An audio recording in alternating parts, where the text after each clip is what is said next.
It's time to accelerate. Hi, I'm your host, Andy Paul. Join me as I host conversations with the leading experts in sales, marketing, sales automation, sales process, leadership, management, training, coaching, any resource that I believe to help you accelerate the growth of your sales, your business, and most importantly, you. Hello, and welcome to Accelerate. I am looking forward to talking with my guest today. Joining me is Ron Karr.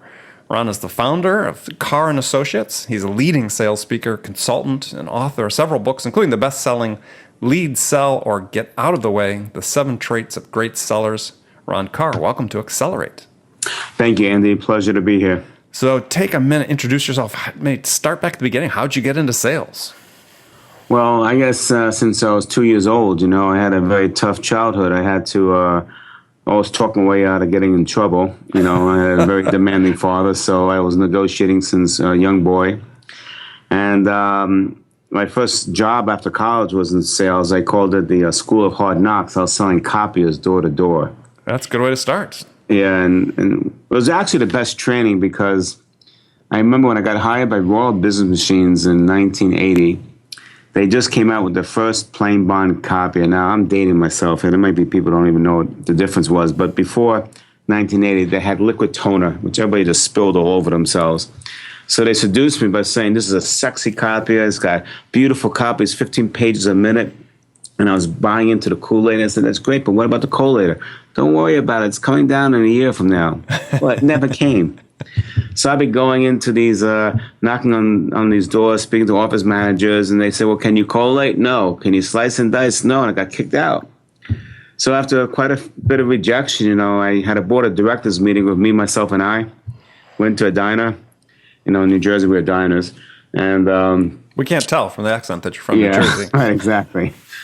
And, I just sat down and I said, okay, well, obviously the conversation's not working, so how are you going to change it? And I asked myself, what are you selling? You're selling a copy? And the answer is no. A copy is just a device to help people communicate. So maybe I need to change the conversation to communications. So I'd go back in and I'd say, look, would you agree with me that a copy is about communications? They say, yeah. Well, tell me about your current challenges with your setup. And I said, oh, my God, we have this big machine on the third floor. It slices, dices, collates, but Sally on the first floor just needs to make one copy. By the time she gets to the elevator and talks to everybody, goes upstairs, waits in line behind the big jobs, comes back to her desk and talks to everybody again. It's like a 2-hour excursion. So well, how many times does this happen to you? Too many. I can probably hire but it'll take up 2 full-time employees a week. So what if we just gave you a beautiful copy, 15 copies a minute, dry bond, and put one on every floor? Save some of that productivity for your people, and then use the big machine up on the third floor. And I started selling 3 at a time, and I called my boss, and he started seeing all these big orders. Every time I was online, he goes, Ron Karr made your account desk, so it became a joke. But so it was actually really the School of Hard Knocks I learned. And it became the basis for what I teach now for the last 28 years in organizations around the world. So, gosh, you started your business a long time ago. So what was the impetus to start your business? It was actually a family tragedy. In the 80s, I worked at Royal, and then I worked at a couple of companies in high tech and computer industries. And the 80s were a turmoil time for a lot of computers. Apple just came out with the first PC. IBM was going PC. And companies didn't really know what was happening. So in the job that I had in 88, I was the East Coast manager for a certain product line for Emulex Corporation, which made computer boards out of California. And I had a family tragedy at the time. My father was terminally ill, near his end. And my mother, who was a woman ahead of her time, an EVP of Chase Traveling the World, the illness got to her, even though she had help for him. But she drove home one day from work, and 4 blocks from the house, she passed out the wheel of the car. Make a long story short, the car jumped a curve and severed a light pole, and a jagged edge punctured a gas tank. The car caught fire right in front of a Porsche dealership, Andy, of all places. A salesperson, a customer drag out in flames. The car blows, takes down the entire Porsche dealership. In an instant, my life changed. I all of a sudden had 2 parents near death.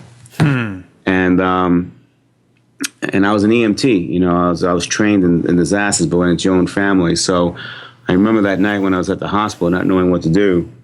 I asked myself, what are the 2 questions that you've used to become successful in business? And this is what I teach my audiences. The 2 questions are, what's your purpose? and do your actions support your purpose?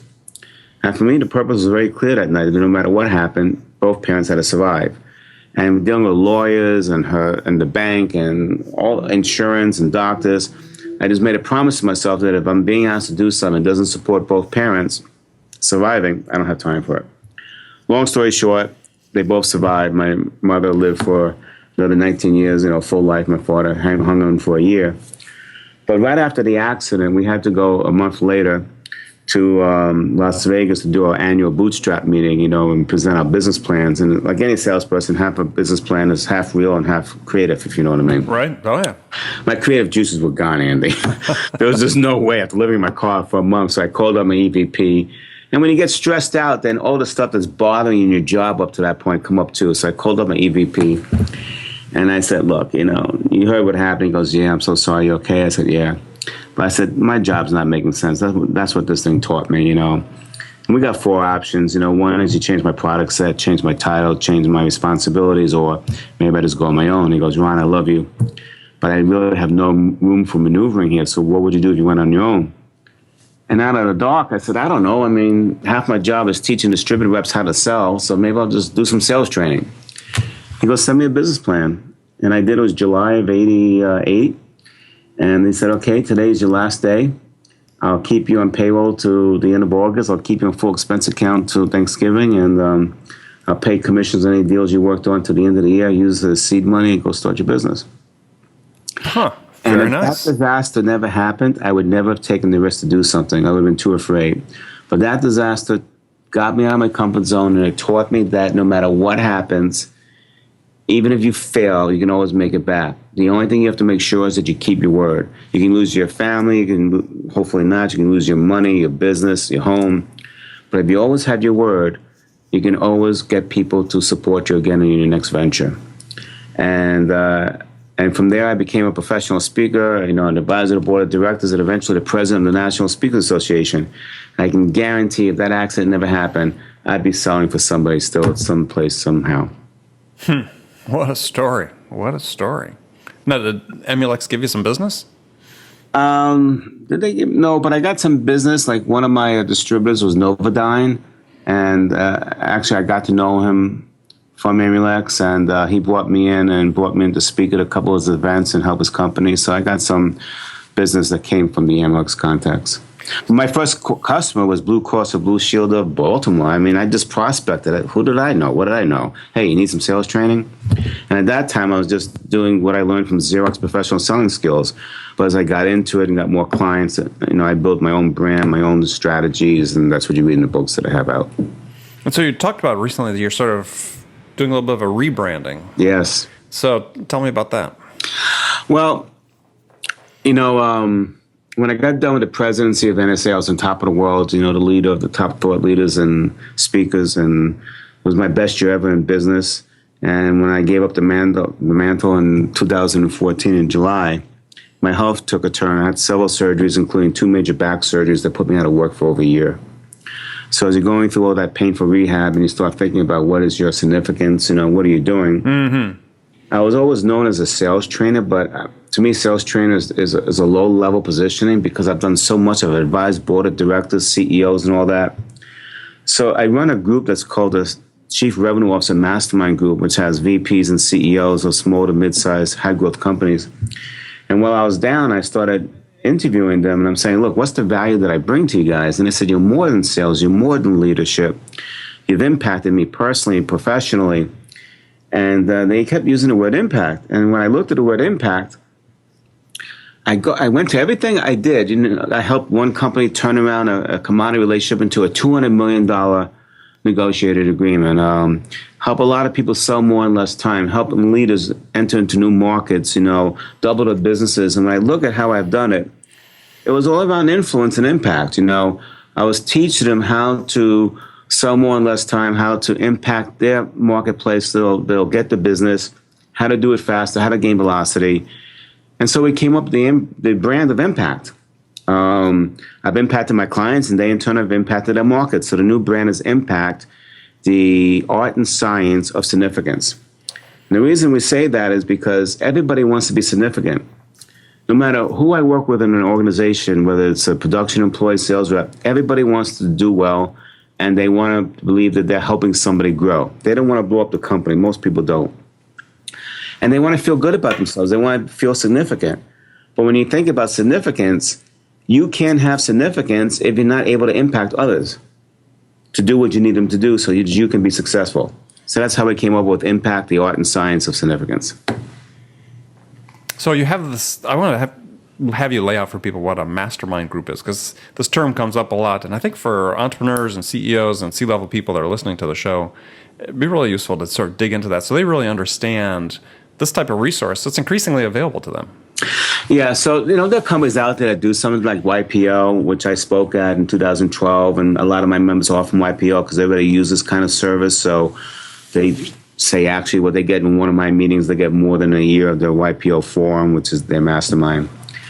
But as I was gearing up for the presidency in 2012, when I was going to take over in 2013, I knew I was going to have limited time to keep my earnings coming in. And I had this idea of a mastermind. As speakers, we have masterminds. We go and meet with other speakers, and build out best practices. And I know some people were commercializing it. And so it was in my mind, I was developing this idea. And then one day at home, my ex-wife and I were out with some friends. And one of them was a general manager of a baseball team. He and I were very good friends. And he just brought the Montreal Expos to one game from the playoffs. And so it was Halloween, we're having a couple of drinks, and all of a sudden he and I got into this heated debate over the Yankees. I'm a big Yankee fan, and he was from the Mets originally, and we just go nose to nose. And finally, the wife said, he won, pointing at me. So he storms out on the deck. I go out on the deck, and we're both sitting there. And he says, that had to be a heated argument if he storms out on the room. But we're passionate guys, Right. But here's what he said. He said, the most amazing thing is the women think we're about to punch each other out, but that can be the furthest thing from the truth. You and I are having a passionate argument. And then he's talking, he was a GM of this team. He goes, who do I get to talk to? Can I really go to the president and just tell him how frustrated I am? No, because he doesn't want to hear it. Can I go to the clubhouse guys who want at 20%? I'm going to give them a 10%. They think I'm a jerk? No, they don't want to hear it. At that moment, it clicked on me that I was going to do this mastermind, because think about it. When you have an executive who's charged with growing a high-performance sales culture, let's say a CEO, and they're not really sure how to do it, or they have concerns, can they really voice their concerns to the VPs that report to them? No, because they don't want them to think that they're having doubts. Can they voice it to the board of directors? No. And in turn, can a vice president voice their concerns to the CEO? The answer is no. Can they voice it to their salespeople? The answer is no either. So what we did was we created a mastermind group. We have no more than 10. We meet 3 times a year. And this group is dedicated to building high-performance sales cultures. And we have a group of mixed of CEOs and VPs or presidents in there. And the interesting thing about the group is that the CEOs were learning from the VPs what the VPs were going through, and the VPs were learning from the CEOs. And the CEOs would coach the VPs on how to deal with the CEOs, and the VPs would coach the CEOs on how to deal with salespeople and all that. And for the most part, a lot of these people in the group that came from IPO, they came because I keynoted a lean forum. So a lot of these guys were whizzes in production. But when it came to sales and building a sales platform, they really weren't that great at it. So they helped each other out. So a key component for the group, Andy, is accountability. And they will only allow me to bring people into the group that are all in. So I've actually turned away clients who paid me a lot of money, but they just wanted, let's say, to come in for one meeting and test it out. We said, no, you got to pay for the whole year, put the money down, you're in or you're out. And do you have monthly meetings as well? Monthly, like virtual meetings? Or? Well, that's a great question. So it started with 3 meetings a year. We meet in different locations in the country. It's about a week, by the time you travel out to Vegas, let's say, or Florida, and we have a round of golf somewhere in between, I bring in outside speakers to come, and I speak, and then they do their 2 hot seats about problems, and then we go through accountability. It takes about 2.5 to 3 days, and then add some travel. And that was the format, and we changed it up over the years to make it, better and better. But all of a sudden, in the last year and a half, what was amazing is they started having their own weekly calls without me, which I thought was great. because they said, you know what, we want to hold each other accountable on a weekly basis. So now they have a weekly call, so if they can make it, great. And they hold each other accountable, and I'm not even involved in that. And it's making even the group that stronger. You know, Andy, the first year, after the first meeting, when we came back to the second meeting, they were hugging each other. That's how powerful it was. So now we got people that are in it for the fifth year. We started our fifth year. We got one person who's been there 4 years, one brand new guy. We're getting two new people in next meeting. These become like their own board of directors and people that they can really trust. They talk about the most sensitive things in these meetings. And they'll all tell you that if you ask them what's the value, they said, I've grown exponentially as a father, as a leader, as a salesperson, and it's just been, even those in YPO, they've actually given up. If they had to choose between the forum or this, they still stay in YPO, but this is one thing they can't give up. And most of it, you know, I'm the facilitator, but it's really the work that they put in. They're committed, and they've all grown as a group, and it's been a great thing to watch. So for somebody that's listening to the show, that the CEO, an entrepreneur, is saying, okay, gosh, mastermind group sounds like an interesting thing to explore. How do they find one that fits them? What should they look for? Yeah, so that's a great question. I think that they have to look for is that, first of all, they got to talk to whoever they're talking to and ask, what's the mantra of the group? You know, what is the group doing? What's the mission? And then probably the best thing is to speak to a couple of members of the group before they make a decision. So, you know, someone says, hey, I'm interested. Well, first you got to do an interview because I'm not sure if it's going to be a good fit for you or for them. So I interviewed them, make sure there's something. Like we got one guy that came to a get together we had in Virginia Beach last week. Great guy, and he was brought in by one of my members who was down there. And I spoke to the member today. I said, but I don't understand what the fit is for the guy. And he goes, you're right. You know, he's in a totally different business, but I'm going to interview him. And if the fit is good for his future, we will. But what I found out is that when they speak to the members and they can find out from the members what the members themselves got from, and then the members in turn are interviewing them, I can get buy-in from the members and from them, so I know it's going to be a good fit. So find out what the mantra is, speak to a couple of members, really get in touch with, most importantly, what is it you want out of the group? What is it that you're going to pay some money, you're going to pay time. What do you need to get out of the group to see if it's going to be of value to you, and then go ascertain whether or not it's going to be the right fit for you. And obviously there's a fee for it. Yes. So, I mean, people should look at it like coaching, right? This is like group coaching. And then you said group accountability as well. It's like having... for all my work over the last 16 years with small and mid-sized companies, this is the exact issue that every one of my CEO clients has had, is no one to talk to except me. Exactly. So we call it peer-to-peer mentoring. With on top of that, the bonus for them is they get coaching by me. And, you know, as a facilitator, I know what each person needs, so I make sure they get it in the meetings, and they can call me at any time. And they also, as part of the ramp up, we do a full assessment of them online. They have a 2.5-hour debrief with one of my colleagues, and the information they get is just mind blowing. And then, you know, it's one fee per year. You know, they pay $20,000, but you know, we give them a first class. You know, we put the meals and all that stuff, and they just pay their airfare and their travel, and then a couple of nights dinner they pay, and we supply the rest. But once they get the money out of the way, it's all about them and making sure they get the experience that they need. Very interesting. Yeah, I really urge people that are listening to the show. I mean, I belong to a mastermind group, I think I mentioned before. It's an invaluable resource because you said you get this group effect. When the group is talking, you actually find that the value is not necessarily coming, even though you're the smart guy in the room, it's not really coming necessarily from the facilitator. It's coming from everybody else. You know, their set of experiences, and that's what makes it so rich and varied and valuable. Yeah, we had a situation last week. One of the members is going through a sale of equity in his company, and he claimed, you know, he's got it under control and he's fine and everything, but he was so quiet for the first day. And then one of the other members was doing his hot seat, and he responding to this guy's hot seat, and just so people understand, hot seat is you're the person, you bring your problem to the hot seat and you talk about this particular issue is. Yeah, so they got 5 minutes out of 30 minutes to explain the issue, and then they get 25 minutes of peer-to-peer mentoring and coaching. So this guy who was reserved unusually bought his hot seat, and then the other member said, I feel sorry for you. And this guy took it the wrong way.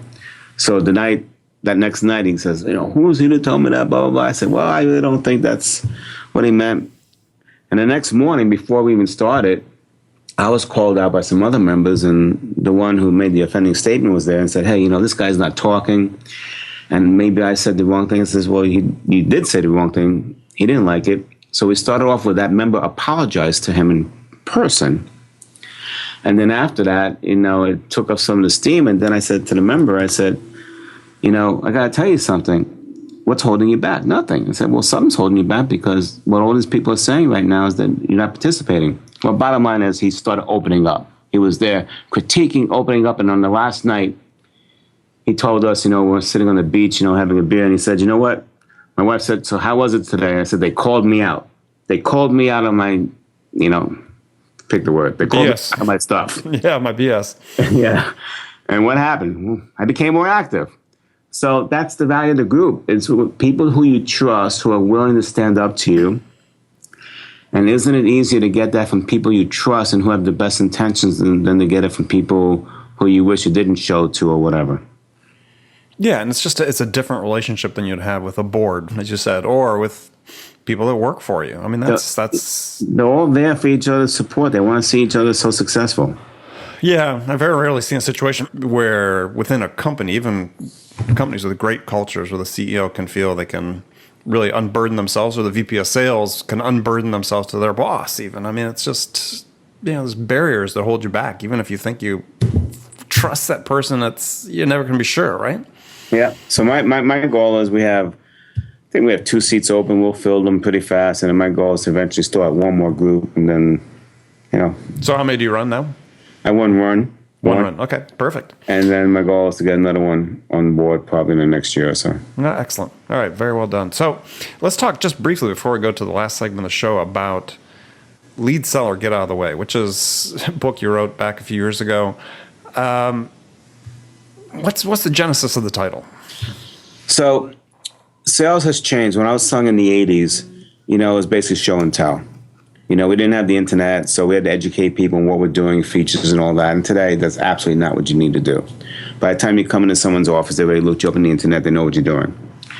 And so if you're just going to sell, which people connotate as show, I mean, you're going to be a commodity product and you're not going to get the audience attention. But when I ask my audiences when I'm speaking, I said, how many of you can't wait for the next salesperson to vomit all over you or puke about how they can help you in all different ways? And puke stands for people who utter knowledge about everything. Now, one hand goes up. But then when I ask, how many of you, when you have to make an acquisition, would value the help from someone to make the right decision, all the hands go up. And so what that tells you is that people really want to be led through a decision process. They don't want to be sold. And to be led through a decision process, it's more about getting to know about the person, where they're trying to go, what the challenges are, and then presenting what you have in a way that speaks to what they just told you. Okay, and so it's a process that we all know intuitively, but many times we don't do it. And so the whole premise is, if you're going to sell more today, you have to be a leader. If you're going to lead, you'll sell. If you don't, you'll be pushed out of the way. And that was the genesis behind the title. And it's so true, because as I talk about in my writing, is you have to inspire somebody to take that journey with you. Right. If you're a sales rep. And it seems, we know we got the Pareto distribution, 20% of the sales reps produce 80% of the revenue, but even some of those at the top tier, it's still so robotic and on autopilot and leaving a lot of value on the table that they could recognize. Well, sales is nothing more than a connection, and we have to connect with people, and you don't connect with people on features. You connect with people. There's 2 parts to the sale. There's the heart and the brain. Most people go straight to the brain, features, and they're making an intellectual decision. But the connection's in the heart. The heart's where the needs, fears, and desires. Absolutely. And the heart is where it's going to get people to sit there and want to pay attention to you, even though you don't have time. And if you can get them talking about the heart, and then relate what you've got to say to the brain in relation to the heart, you've got them. But if you change that process, you're screwed.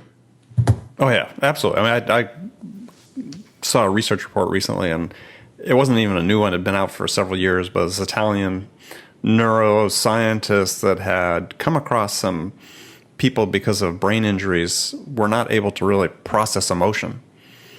And what they found is that they couldn't make decisions. Even the most basic decisions like what to wear and what to eat, things that you think are just so easy. So if anybody ever had a question in their mind about what drives a purchase decision, whether it's emotion or logic, it is emotion. I got to tell you, neuroscience is allowing us to present in a very logical way how the brain works and how it works in influence, if you will. And one of the key elements, I talk about you got to sell outcomes. Outcomes come from the heart. They don't come from the brain. But one of the key words that I tell my clients to write on the back of the business card and refer to it before every call is the word context. The key to influence is providing context. So I'll give you an example. One of my slides, was and it's not because of the political spectrum for today, but 4 years ago, I'm driving in New York City, and I saw this sign, and I immediately pulled over and took my camera. The first 3 lines said NYC, where people are openly gay and secretly Republican, why leave? And that's not the reason I took the picture of that. I took what was below that. Below that was a $29 offer for a storage facility.